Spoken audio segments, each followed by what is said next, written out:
It's the debrief live on the Blood Red channel, courtesy of the Liverpool Echo. And Liverpool have taken a strong hold on their Champions League semi-final tie with Villarreal following a 2-0 win at Anfield.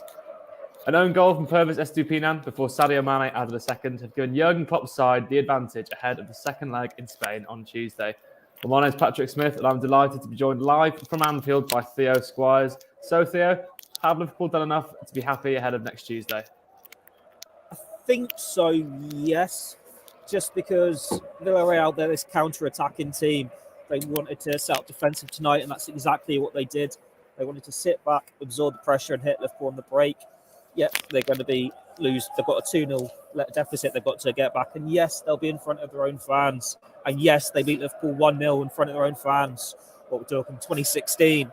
But this Liverpool team is such a different proposition now. You think with a 2-goal lead, it should be enough. Obviously, never say never. We know all very well how sides can come back in second legs of Champions League semi-finals, especially in front of their home fans.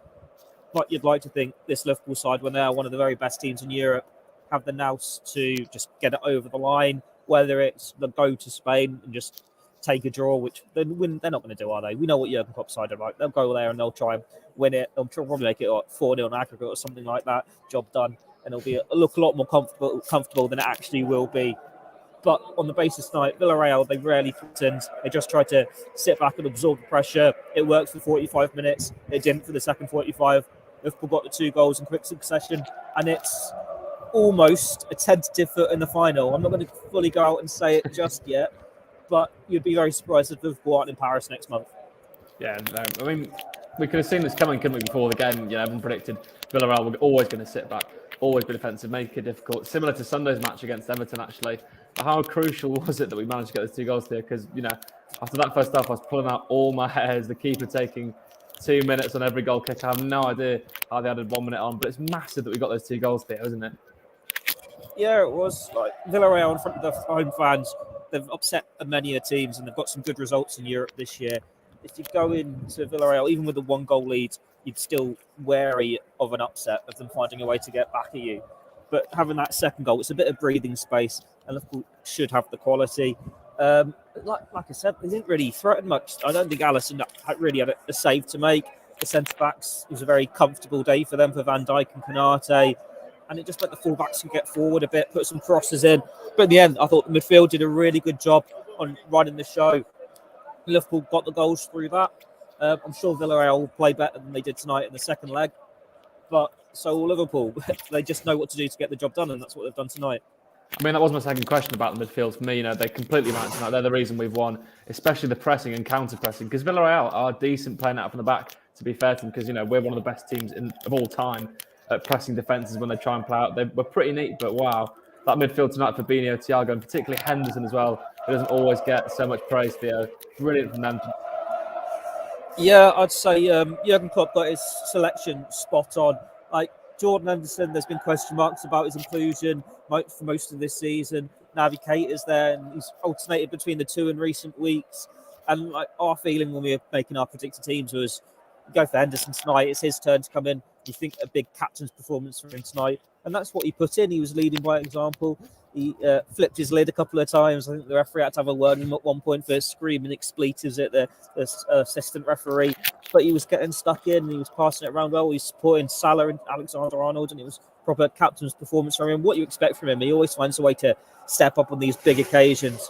But then the other two as well. Like Fabinho's passing wasn't at its best, but everything else he did so well, pushing forward, winning ball in midfield, getting his tackles right. And Thiago's just been superb now for the last couple of months easily. Best player on the pitch once again. Passes it around so well. And he's just a step ahead of everyone. You can probably hear the Villarreal fans here. Doesn't matter. It doesn't matter. They've lost 2-0. They're enjoying themselves. But yeah, Thiago, he's always a step ahead. Like he can just turn so easily. But Villarreal, they did pass it out really well. There are times where Liverpool were pressing and they're still finding a way to pass it through them. But then they tired as the game wore on. And Liverpool will force more mistakes through them. And the goalkeeper's a bit dodgy. And that's what works in Liverpool's favour in the end.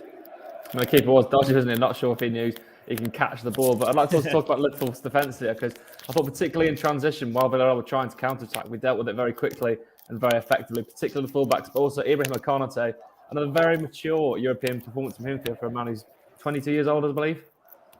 Yeah, he loves it. Has he still not lost the Liverpool shirt? He's just got that bit of pace, bit of power. He's a different prospect to Joel Matip, but he gets the job done. And it's another great performance from him. Unfortunately, he couldn't get another goal on tonight. My voice is going here. I'm sorry. I'll have to wrap it up soon. Yeah, it's just another great performance from him. He is a different prospect, and he does seem to be emerging as this European centre-back, but it suits him. And it's a big ask now what Jurgen Klopp wants to do for the second leg and what he wants to do for a potential final. Yeah, absolutely. I'll let you go and rest your voice. Just too much screaming at the referee. We'll end it there, but thank you very much for joining me.